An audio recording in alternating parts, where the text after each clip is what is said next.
Hello and welcome back to GG Weekend Watch, kindly sponsored by SBK. We're on to the final day of the 2022 Cheltenham Festival, on today for Gold Cup Day, of course, as well, the Blue Ribbon events of racing, or of National Hunt racing, at least anyway. We better not wind up the flat fans just yet. We've still got a bit of time until that anyway. But we have plenty of races yet again to look forward to. Daryl Carter and Andrew Mount will be helping me preview our final day then of the festival. So we will get started. The first race we will be looking at is the 130. This is the Triumph Hurdle, Grade 1 over 2 miles, 179 yards. This could well be a cracker with Vauban at the head of the market from Pied Piper and FIL DOR then in third, as well as a whole host of other likeable types, including some British juveniles. But it looks a fascinating race. And Daryl, starting with you first, please. Who do you like in the Triumph? Yeah, I'm a big fan of Vauban, probably because I'm on him at bigger prices. Probably sort of taints your opinion a little bit. But I thought he was really impressive at Leopardstown. I thought he did a lot wrong. I thought he jumped slightly out to the right. I hope they correct that. I thought he was pretty keen early on, but just the turn of foot he showed coming around that bend to sweep past the likes of FIL DOR and win going away. I was expecting him to sort of stop a little bit after the last, and he didn't. He was just getting going, and there was just plenty to take out the performance in terms of improvement. There was loads for him to improve on going forward. Even when he was under pressure between the last and the line, I thought he was a little bit green. So I thought he'd step forward from that. I thought he should have beaten Pied Piper at Punchestown on debut. I think the better ground helped him at Leopardstown. There's not a whole lot between himself and Pied Piper. They're both very, very good horses. I can just see this Vauban being a bit of a superstar. I think we've waited now long enough for a superstar, for like a Vautour or a Duvan or something like that. And I mentioned those two because they're obviously in the same colours. But I think we've waited long enough to see a real superstar, and I think this Vauban could just be it. There's some good horses in here though. There's probably plenty of value down the line. Dr. Parnassus is a very good horse. He had his form boosted yesterday by a horse called Could Talk About It at Taunton. I think he's right up there in terms of rating. I think he's probably the best of the British, and I think by quite a little way as well. So he's not out of this. I've not been a big fan of the British all season.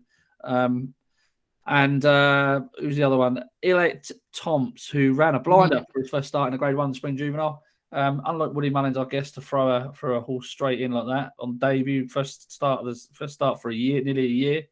I thought he ran an eye-catching race. He'll probably improve a good deal for that. It's a really, really good race. It wouldn't surprise me if Vauban just drifts out a little bit on the day, out to about 2-1, 9-4, something like that. I can see him going off because I think it's a competitive market. But if there's a real superstar in here, for me, I think it's Vauban.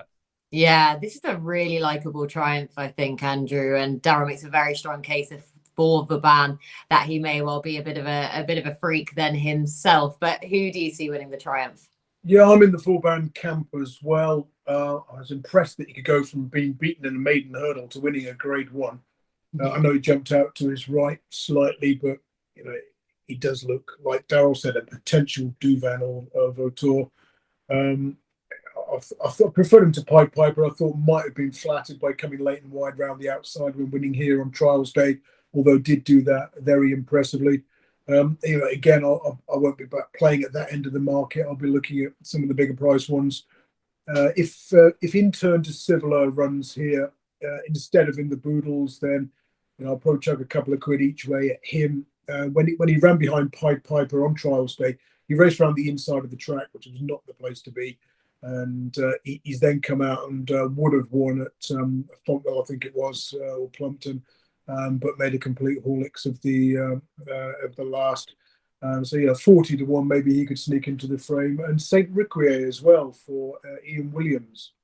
Again, 100-1 for this, 50-1 for the Boodles. Not sure where he's going to end up. He's the kind of horse that could sneak into the first sort of 4 or 5 at a big price. Been gelded since we last saw him, and he ran it in Grade 1 company on ground he didn't like at Chepstow last time in the finale. So sort of Intern to Civiler, St. Riquier, a couple of sort of very small stakes each ways if you don't want to play at the top end of the market. Yeah, and if they then go for this race, as you say, instead of the Boodles, then, but a couple of really big prices for Andrew. I am going to take on the top two at the head of the market. Not that I don't think that they are seriously talented animals with Vauban and Pied Piper, but FIL DOR is just the horse where he's just captured my heart this season. I love everything about him. And he actually posted that second last time out. For all he was beaten 3 lengths behind Vauban and quite comfortably kicked out of the way by him. The RPR that he posted was the same RPR that Pied Piper got for his demolition job at Cheltenham and then on his latest start. And with FIL DOR, for all that Vauban, he's got this sexy, unexposed profile because he only has those 2 hurdle starts. But he's actually more experienced as a racehorse than FIL DOR, with 6 starts to Vauban's name as opposed to 5 starts then for FIL DOR's. And I know that FIL DOR then has got that extra hurdling experience. But on that basis, I just feel there's more to come from him. I basically thought the race conspired against him at Leopardstown last time out, turned into a bit of a sprint. He's definitely not a sprinter. He is a pure stayer in the making, as we see from constant top-level juveniles then going forwards. And I just think the new course, we haven't got the rain around, which might well have suited him, but I just think the layout of the track will just suit FIL DOR that much better. And with the differences in the prices then between the top 2 and him, that is more than enough to entice me in to side with FIL DOR to reverse that form potentially. But I just love that horse. So we will move on to the 210. This is the county handicap hurdle, grade 3, over 2 miles, 179 yards. State Man is at the head of the market here, but there are a few likable types in here that are still unexposed, who still don't exactly know where we are with them. So Andrew, back to you, please, for the county. Yeah, I like this race. It used to be one I used found it hard to pick the winner in, but recently it's been a little bit easier, but still difficult. Just siding with Willie Mullins and Dan Skelton. I mean, the pair of them have won 7 of the last 10 renewals they've had runners in. And Dan Skelton's had 10 runners, won it 3 times, profited 46 quid. And there's a school of thought, thanks to my mate George, who came up with this theory, that Dan Skelton's probably had more winners than 3 of the county hurdle, because he was assistant trainer to Paul Nicholls when Nicholls won this in 2004, 2006, 2009. Since he set up on his own, Nicholls hasn't perhaps quite done so well in this race. He's 0 from 10. Correlation. Yeah, so maybe it was a case of Dan Skelton's job with Nicholls was to plot up the the handicappers, which he does so well. And West Cork, winner of the Great Wood Hurdle, a race that worked out extremely well, threw up the Betfair Hurdle winner, and loads of others. And of course, when he ran behind Tritonic at Ascot, he reportedly suffered an overreach. And what is he, 8 to 1, something like that? So I thought he had a good chance. You've got to respect the Mullins runners. I was more interested in Echoes in Rain than State Man. She could end up in the. I'm not sure if she's still entered in the mares or not. She was entered in the mares hurdle and this one. Just going to check, because we've had a declaration stage today. Yeah, at the moment she's 10 to 1 for the mares race, 10 to 1 for this race as well. So, but if she comes here, she's a horse who loves a big field, strong pace scenario, coming from off the pace. Even though she's a mare, I thought this race would suit her down to the ground. So I'm going West Cork over Echoes in Rain. Yeah, Echoes in Rain, this race really would suit her, wouldn't it? So I hope she does go here then instead. And yeah, surely they'd be more tempted with her keen running style to then stick her to the 2 miles anyway. But to West Cork as well, then at 8 to 1. So a couple of nice price horses for Andrew. Daryl, your assessment of a county? If State Man goes here, he'll win. That's my assessment of the county.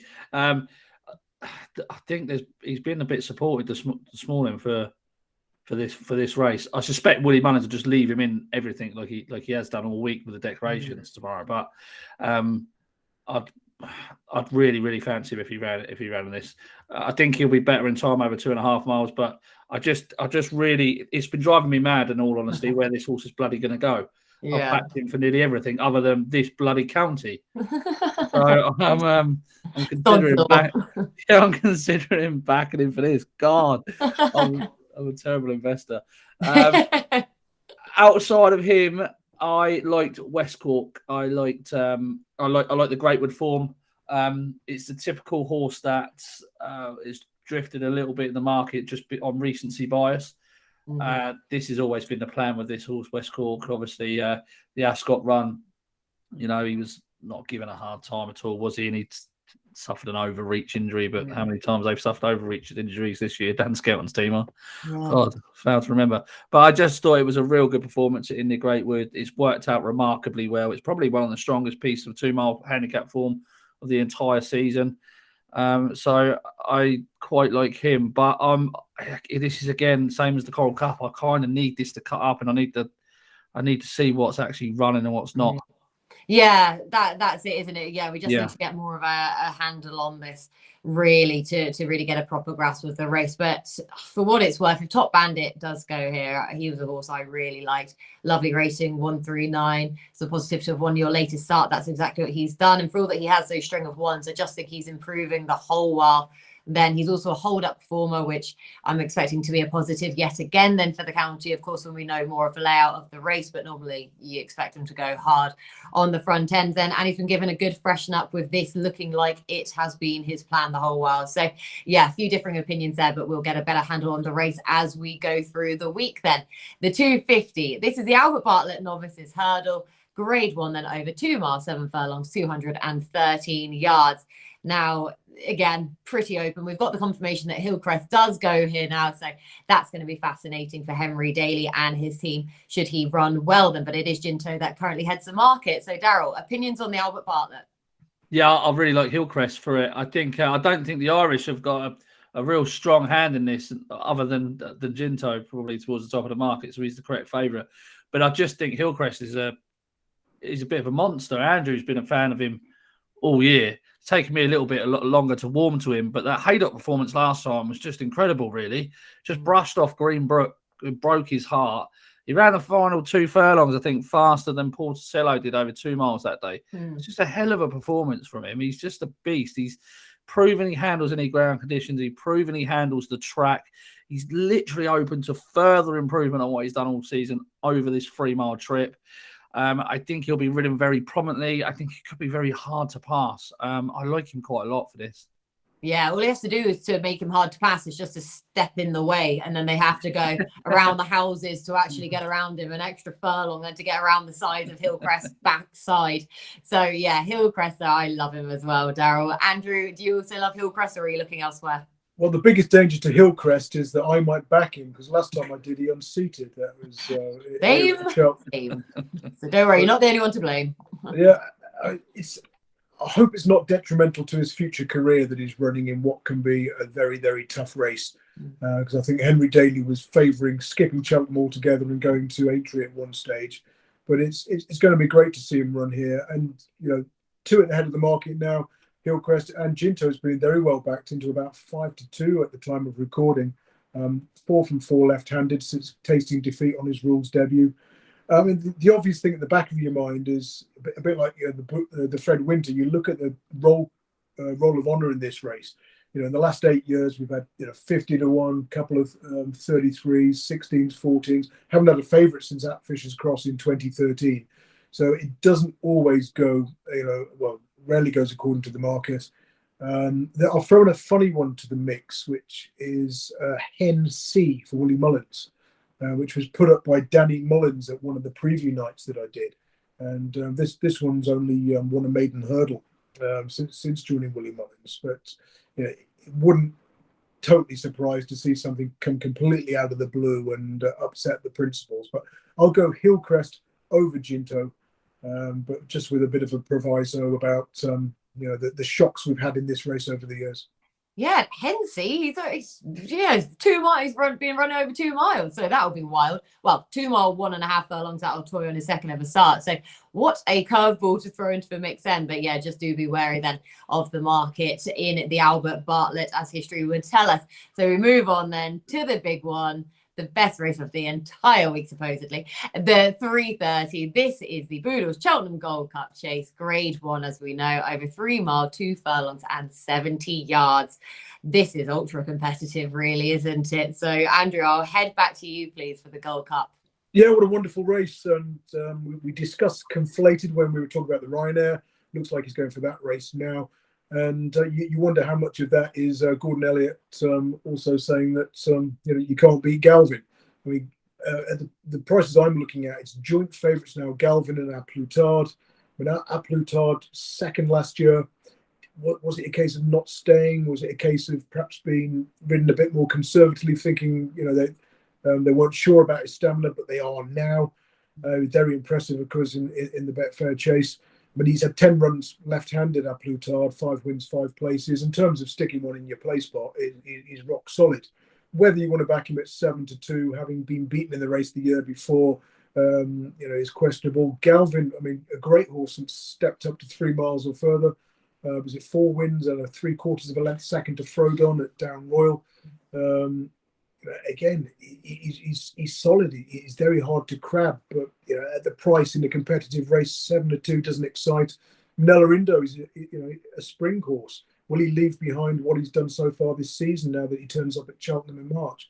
I mean, he could be bidding for his 4th straight Cheltenham win, but for Champ coming out the clouds and wearing him down in the RSA 2 years ago, he'd be coming here 3 wins from 3 runs at the Cheltenham Festival. He traded at 106 that day. Protectorat, you know, clear best of the Brits. I'm not 100% convinced about him though. And Tornado Flyer, you know, he's won a King George easily. You can crab the form, but you know, to see a King George winner at 12-1, and he's been to the Cheltenham Festival twice before and run with credit. He was placed behind Allaho in the Ryanair last year at 25-1. He was 5th to Sam Crow in the Marsh the year before. I thought he'd be plodding on at the end. Would probably get in the first 4 here, but I'm going to go. I'll toss the coin between Galvin and Minella Indo. I'll go with Galvin over Minella Indo. But there's any one of sort of 4 or 5 I could fancy here, and it's not a race that I'm keen to have a bet in. Yeah, it is that type of a Gold Cup, really, isn't it? Where, I mean, it's just been thrown wide open, and especially, I guess, with the extra mix of the lack of a pace angle then in here necessarily as well. It's just, it really is an open Gold Cup, Daryl. Would you agree with that, or do you have a strong opinion? Oh, we've lost your sound. Yeah, I've got quite a strong opinion in this race for once. I think Galvin will take all the beating. Ooh. I really don't understand why he's not favourite for it. It's like, I was just listening to Andy's excellent analysis of the race there. And like the only negative he said, just off the top of his head about Galvin, was that his price just didn't appeal. And I think that's probably the case for most people. I think they just don't want to back him really at sort of 7-2. There's nothing wrong with him. I've not heard one person say anything bad about Galvin. And all of these preview shows and all these nights and all these people have bumped into and seen, not one person has said anything bad about Galvin. That's because there's nothing to knock about him. He's on the upgrade. He's improving. He's already beaten this favourite of Plutard last time at Leopardstown. He's done absolutely nothing wrong. He loves spring ground. He loves Cheltenham. The ground gets quicker towards the end of the week. I think it will suit him down to the ground. He stays. He's just a wonderful racehorse. He's just a brilliant racehorse. And I really, you've got doubts about nearly every other runner in the race. A Plutard, your stamina's sort of a bit of a question mark with him. Minella Indo obviously is coming back into form. He's about the right price now. I was with him earlier in the season when he was much bigger. But he's got to improve to reach the level he was at last year. Protectorat, we don't know whether or not he's going to be quite good enough at all. Album Photo, big ask for a 10-year-old to come back and win another Gold Cup. Tornado Flyer, does he really stay? Chantry House has been terrible. Royal Pagai's deep ground. Santini, no chance. White, no chance. You know, there is not. He's the only horse in the entire field that has got no question marks over him. He should be a bloody 11-4 favourite for this. He should. There is actually, yeah. That is. I think he's got a massive chance. Massive chance. They say I have not heard one single negative really about Galvin. I guess potentially that lack of pace, it might not tee it up for him, but so that was the pace at Leopardstown last time, wasn't it? And he showed his tactical speed, Yeah, so he definitely has more pace, I think, than people give him credit for, Galvin. So, say, sort of with that versatility, he is incredibly hard to knock. So I'm going to side against him because I don't know what's good for me with Minella Indo. Because this horse, you know, when some horses just get you. And I was the biggest fangirl of his last season completely. And then his jumping just went to pot after his fall. And he lost all confidence. And I could not have him in the Gold Cup last year for love nor money. So I sided against him. And then he goes and produces his best run back. But as Andrew said beforehand, he just loves Cheltenham. He loves this place so much. So I just think coming back here, he's actually coming into the race in much better form than he was last year. Hopefully back at his favourite venue. And that run last time out when he was second in the Irish Gold Cup. And I know many people wanted to crib that form, but I just felt that he was undone by an optimal ride by David Russell on Conflated, who just kicked at the right time. They didn't go mad earlier on. We asked Bryony Frost, didn't we, Daryl, about that race. She was riding in it. And she said they just went steady enough early on. It was an even pace. And then they sort of kicked then, really. So I think it was falsely run in that sense. And I still think he did well after being caught flat-footed to finish second. So coming into the race, Henry de Bromhead's form coming back at Cheltenham, Minella Indo to defend his crown. And for me, for all that, Galvin is solid as a rock. But that's our assessment then of the Gold Cup. We move on to the next race, the Amateurs Gold Cup then at 4:10. This is the St. James's Place Festival Challenge Cup Open Hunters Chase over the same course and distance of the Gold Cup course as well. Then Billaway is your market leader. So Daryl, back to you, please, for the Hunters Chase. Yes. I just like three. I was going to say just like three. And three I've backed. The three I've backed is Dubai Quest. This horse has won his last 7. He gave £9 and a beating to LeBroy last time out under Gina Andrews at Wetherby. He's very much on the upgrade. Those were the stiffest fences he's tasted so far after coming from the point-to-point sphere. He did win at Fakenham as well, but the fence at Wetherby a bit more of a test for him. Past that with flying colours. He's bang there on ratings. He's on the upgrade. He stays forever. I think at 12-1 for a horse that's won his last 7 is not a bad price at all. Highway Jewel is one worth a mention. She's a gutsy little mare, jumped slightly out to the right, but she's very much on the upgrade. Smashed Hazel Hill last year in a point-to-point by 25 lengths.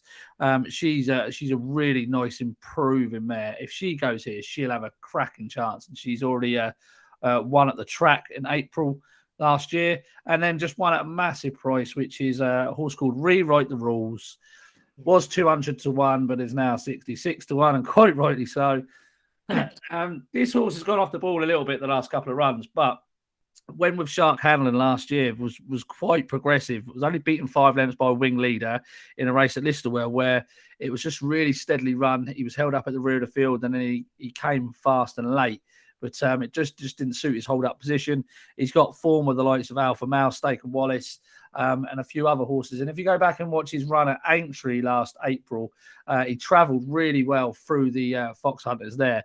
But he just made a couple of mistakes, and he just can't really. He wasn't really jumping those national fences all too well. But he was a big eye catcher, and that sort of form back over more conventional fences, it'd be good enough to get him involved here. He was eased off, so he was better than what the pulled up suggests there.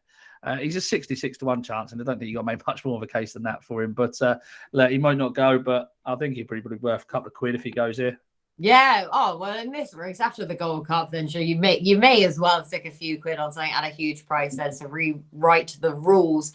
Then 100-1 shot order, like you say, just been nibbled in. Then maybe worth a bit to go, but also with a couple of others in there as well. Highway Jewel, who is a mare I really, really like myself. Andrew. The Open Hunters Chase.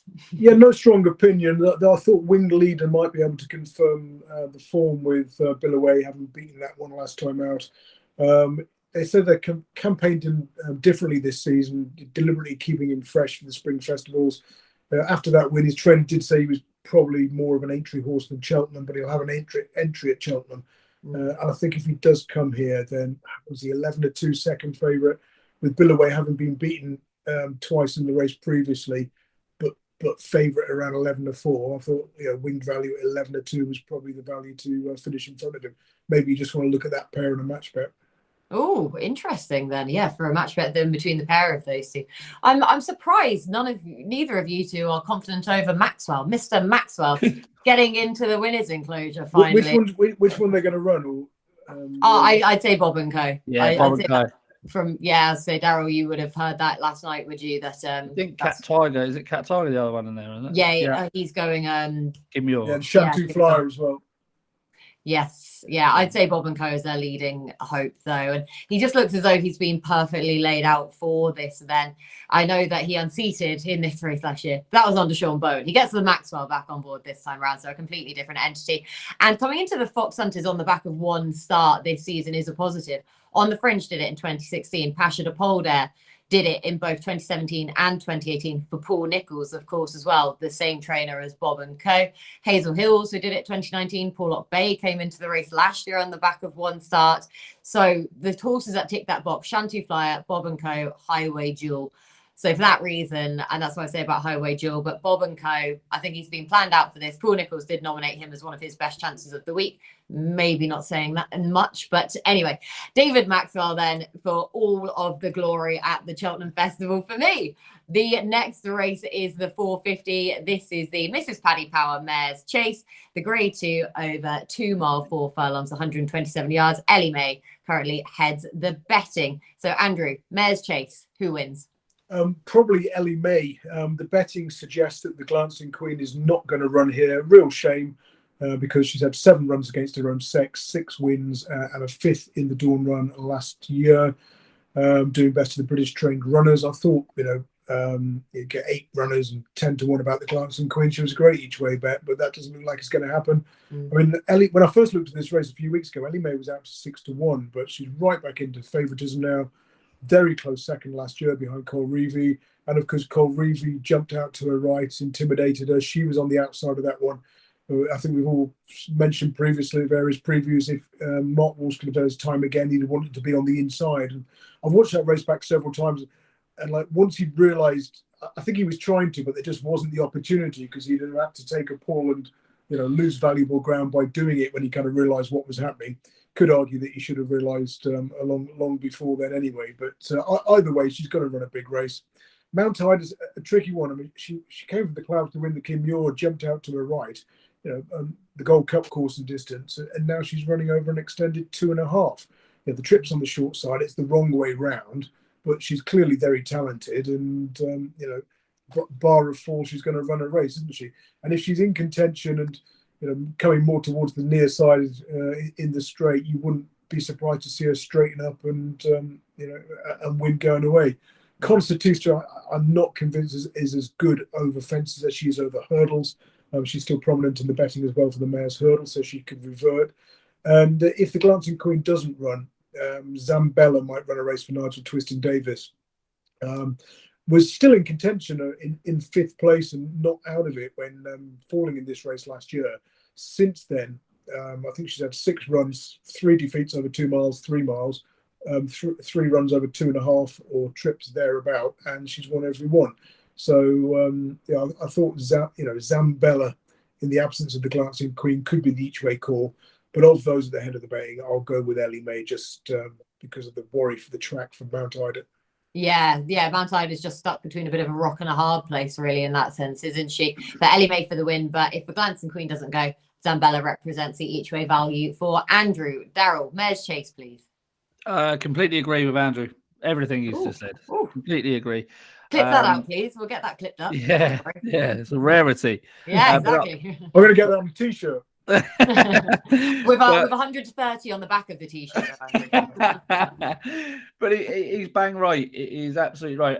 And I think he was almost saying, which I would agree with, is that he thinks Mount Ida is probably the best horse in the race in terms of the most talented horse, which I would definitely agree.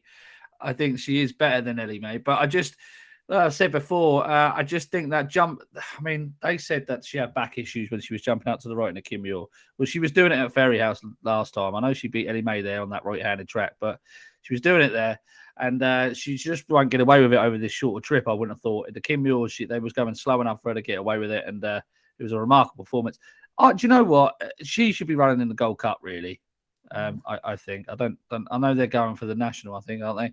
But she's definitely the most talented horse in the field. I think she's a better horse than Ellie May, but I just think Ellie May has conditions right up her street, back on a bit of spring ground. Would suit her. She's got the cheek piece and tongue tie. I think they're going to remain on as well, which is going to eke out a little bit of improvement. The form last year with Cole Reevy is just absolutely rock solid.